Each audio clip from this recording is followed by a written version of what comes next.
오늘은 생명나무에 관한 말씀을 나누려고 합니다. 하나님이 태초에 지으신 에덴 동산에 수많은 과일나무들이 있었죠. 그런데 동산 한가운데는 두 그루의 나무가 있는데 하나는 생명나무고 하나는 선악을 알게 하는 나무다. 그래서 우리가 잘 그렇게 안 부르지만 오늘은 선악나무라고 그렇게 불러보겠습니다.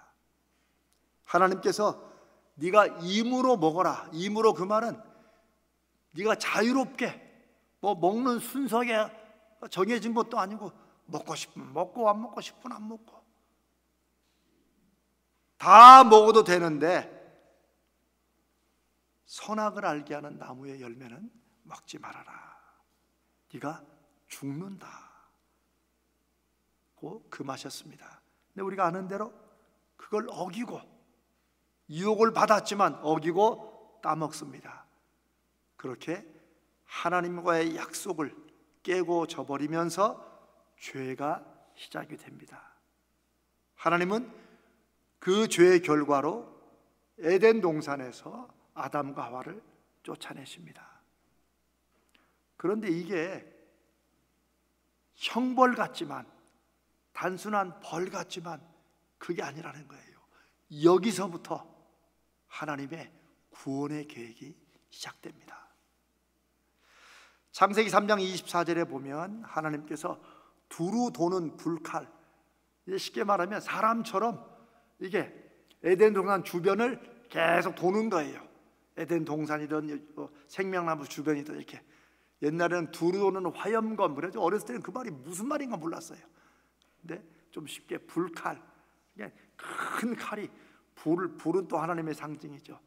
그래서 쭉 돌면서, 계속 돌면서 뭘 지켜요? 생명나무를 지킵니다. 왜? 혹시라도 아담과 하와가 그걸 따먹지 못하도록 지키는 거예요. 그런데 22절에 하나님의 염려가 있습니다.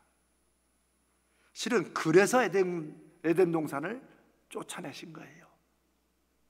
그런데 그 하나님의 염려 속에 사랑이 있습니다.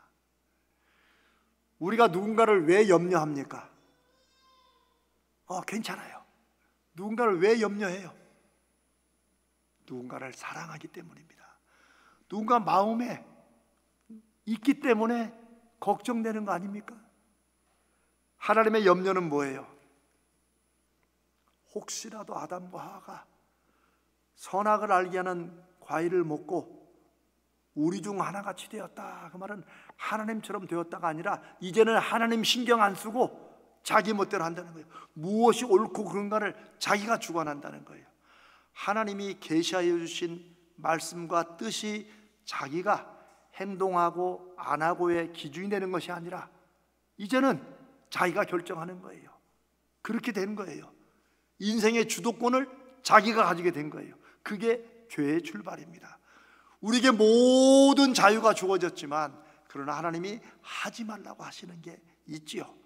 그걸 지켜가는 게 예수 믿는 사람들의 삶의 당연한 일이듯이, 그런데 이 죄를 가지고 주도권을 가지고 살아가는 아담과 하와가 혹시라도 뭐 할까 봐, 생명나무의 열매를 따먹고 영생할까 봐 그런 염려로 에덴 동산에서 아담과 하와를 쫓아냅니다. 그런데 마치 이게 영생이라는 게 우리가 지금 하듯이 이터널 라이프, 영원한 생명을 구하는 그런 것이 아닙니다. 여러분, 죄악의 마음으로 영원히 살면 그게 복입니까? 혹은 벌입니까? 그걸 잘 생각하셔야 돼요. 여러분, 죄송하지만 아주 견딜 수 없는 고통의 병을 가지고 죽지도 못하고 영원히 살면 오래 사는 게 복입니까? 그게 벌입니까? 당연히 벌이죠. 우리가 죄로 산다는 것이 얼마나 우리 삶의 고통인지를 잘 몰라요. 우리의 영혼이 깨어있고 믿음이 깊어질수록 그걸 알아요. 그걸 모르면 그냥 세상에 자유롭게 사는 것처럼 생각하는 거예요. 이런 하나님의 말씀을 듣고 자기 인생의 중심에 받아들이고 그렇게 살아가는 것이 예수 믿는 거예요. 그러니까 하나님의 염려는 무엇이에요? 아담과 하와가 죄로 가득 차서, 여러분 보세요. 처음 한 일이 뭐예요? 그 무화과나무로 수치도 아닌 거 가리려고 하면서 헛된 곳에 인생을 평생 숨고 가리며 살아갈 건데, 그 죄악의 마음으로 이제 생명나무까지 따먹으면 어떻게 돼요? 그게 바로 영원한 벌, 최후의 요한계시록의 최후의 벌을 받게 되는 그 벌을 언제부터 시작하는 거예요? 에덴 동산에부터 아담과 하와가 시작하는 거예요. 생명나무 열매를 따먹게 되면. 영생이라고 번역했지만 그 뜻은 영원한 스스로의 벌에, 자기 죄를 자기가 먹고 사는, 그러면서 죽지도 못하는 사탄 같은 존재로 빠지게 될 것을 하나님이 염려하신 거예요. 그것이 에덴 동산에서 아담과 하와를 쫓아내신 이유입니다. 뭐 에덴 동산을 너무 잘 만들어 가지고 여기에 사는 게 싫어서, 하나님이 어떤 분이신데 그러시겠습니까? 하나님은 에덴 동산에서 아담과 하와를 쫓아내실 때 너무나 슬프시고 마음이 아프셨을 거예요. 그럼에도 혹시라도 생명나무에 대한 욕심이 또 생겨서 영원히 멸망할까 봐 두루 도는 불칼로 생명나무의 길목을 지키시는 거예요. 누구를 위해서? 하나님의 자존심을 위해서? 아닙니다. 아담과 하와가 혹시라도 악하고 독한 마음 먹고 또 생명나무 열매까지 취할까 봐 하신 거죠. 저는 이런 질문을 혹시 여러분들이 가질까 하는 생각을 가졌어요. 아니, 그럼 아담과 하와가 선악과를 먹기 전에는, 따먹기 전에는, 범죄하기 전에는 생명나무 열매는 안 따먹었을까? 여러분 궁금하신 적 없으세요? 네, 안 따먹었습니다. 안 먹었습니다. 왜냐하면 성경에 생명나무 열매를 먹었다 안 먹었다 말은 없지만, 이 말 표현에 혹시라도 아담과 하와가 생명나무 열매를 따먹을까 한다는 그 표현 속에 아담과 하와가 에덴 동산에 있는 동안에는 그 생명나무 열매를 먹을 수는 있었지만, 하나님이 허락하셨지만 먹지 않았다는 것을 뜻합니다. 그리고 하나님께서 이제 선악과를 먹은 다음에 그 생명나무를 먹어서 영벌에 빠질 것을 염려하시고 이제 이들을 에덴 동산에서 쫓아내신 것입니다.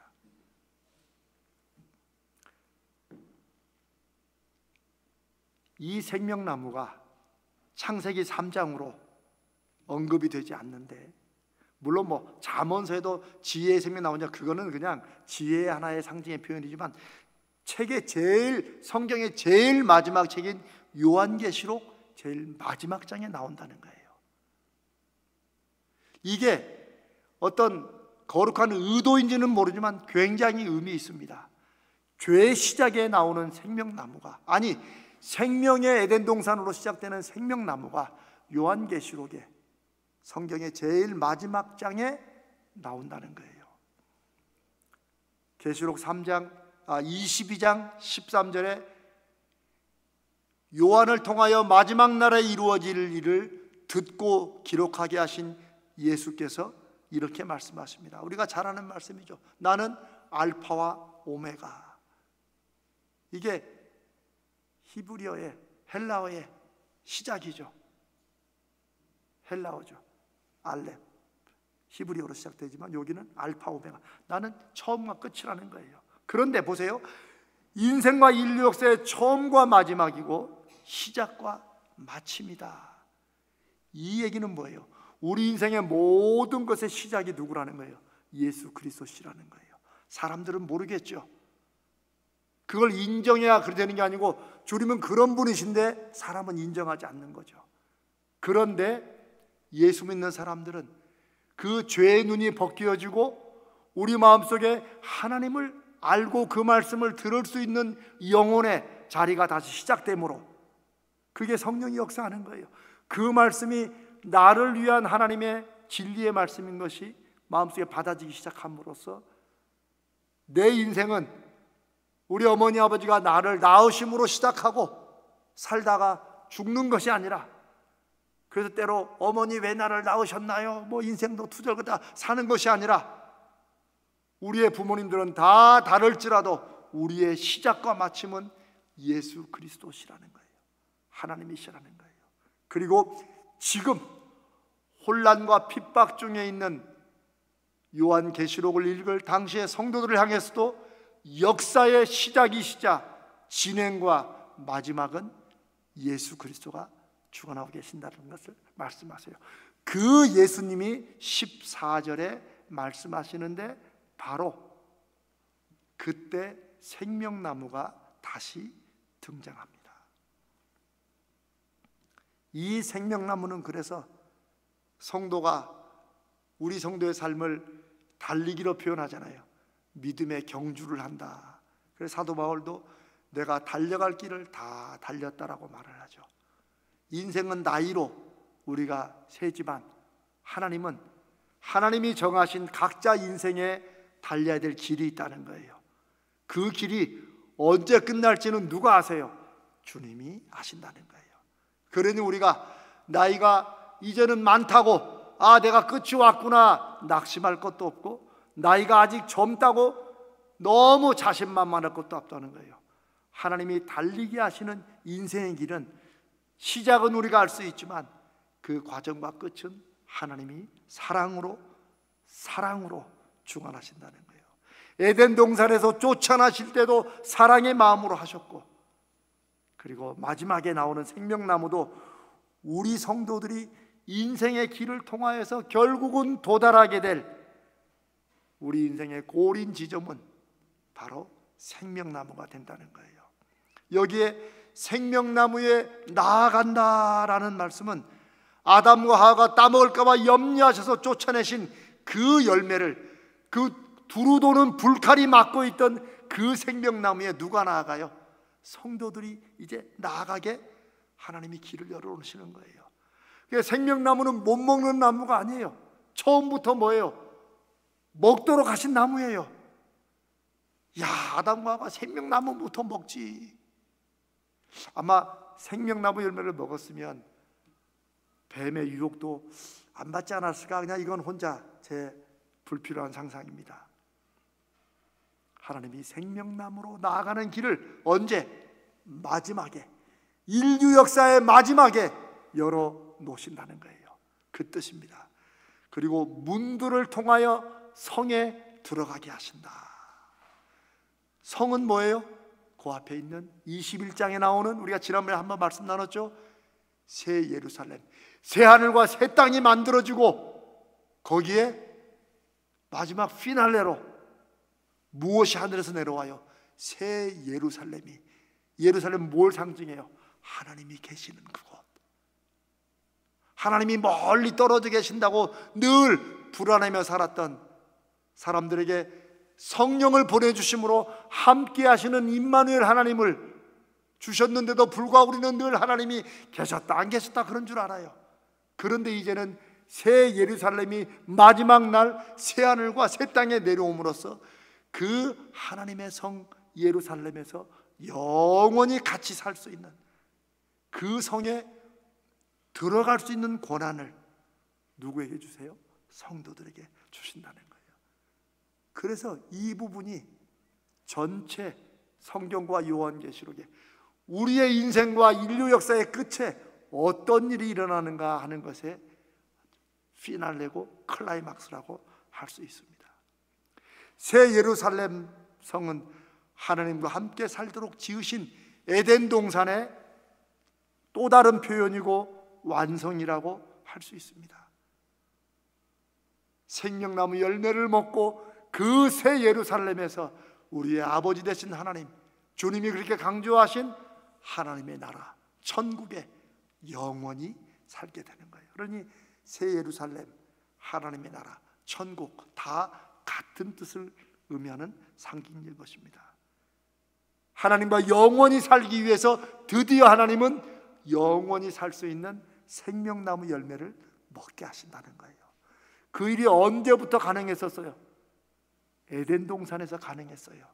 그러나 하나님이 금하신 선악을 알게 하는 나무를 먹음으로 하나님과 동등해지려고, 하나님과 같아지려고, 자기도 하나님처럼 되어보려는 그 사탄의 유혹에 빠져서 생명나무 열매를 먹지 못하게 된 것이 역사의 마지막에 이루어진다는 것입니다. 그러니 창세기로부터 아담과 하와의 범죄로부터 인류 역사의 마지막인 요한계시록까지 이 긴 과정이 있잖아요. 성도의 삶은 그런 점에서, 하나님 자녀들의 삶은 선악과 나무에서 생명나무까지 이르는 것이라고 할 수 있습니다. 우리 중에 아무도 천사와 같이 고결한 영혼으로 주님을 만난 사람은 없습니다.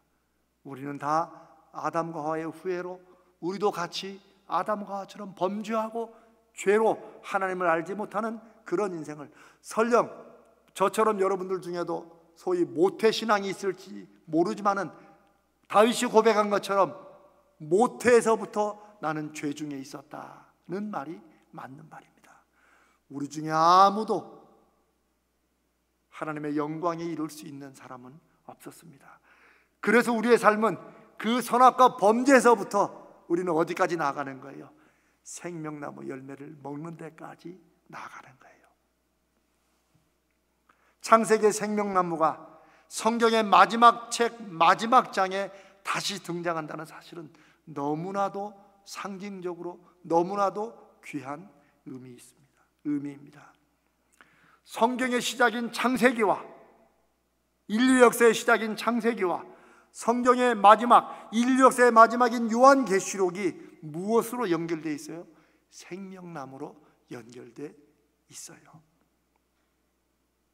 동시에 창세기의 선악과 범죄의 타락에서 요한계시록의 생명나무의 최후 승리까지, 이것은 인류 역사를 의미하고 그리고 그 안에 살아갈 성도의 삶을 의미하지만 동시에 무엇이에요?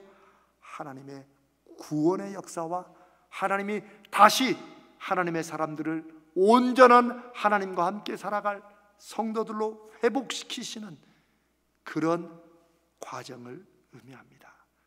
그래서 선악과 범죄 이후로부터 요한계시록 마지막 그때 생명나무를 먹을 수 있을 때까지 하나님은 계속 지금도 인류 역사를 통해서 하나님의 사람들을 부르시고, 부름받은 우리가 인생의 물결과 사람의 여전히 사탄이 유혹하고 세상이 유혹하는 이런 속에서 수없이 선악과를 또 먹고 하나님과 동등하고 하나님이냐 돈이냐 속에서 왔다 갔다 하는 이런 인생 속에 다시 중심을 그래도 잡도록 우리를 계속해서 불러주시고 지켜주시고 잡아주시는 이 구원의 과정이 선악과에서 생명나무까지 이루어지는 것입니다. 우리는 그 사이에서 인생의 달리기를 하는 것입니다. 그리고 사도 바울처럼, 사도 바울의 마지막 고백처럼 내가 나의 달려갈 길을 다 달렸다. 그리고 달리는 중에 믿음을 지켰다. 라는 그런 고백이 저와 여러분의 고백이 되어야 될 줄로 믿습니다. 요한계시록 22장 14절에 생명나무 열매로 영생을 얻고 새 예루살렘 성전에 들어가는 것을 누가 그렇게 할 수 있느냐? 제가 성도라고 얘기했지만 이거 교회 다닌다는 의미가 아닙니다. 누가 그런 일을 할 수 있고 누구에게 그런 일이 일어나는가?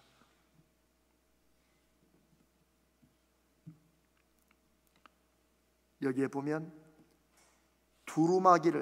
자기 두루마기를 빠는 자들은 복이 있나니 했습니다. 이 아주 중요한 말씀입니다. 전통적으로 이런 구절은 그러니까 우리가 착하게 살아야 돼, 도덕적인 것으로 많이 해석을 했습니다. 자기 두루마기를 빠는 자들은 복이 있다.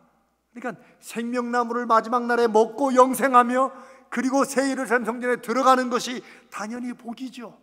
이 축복이죠. 누가 그러느냐?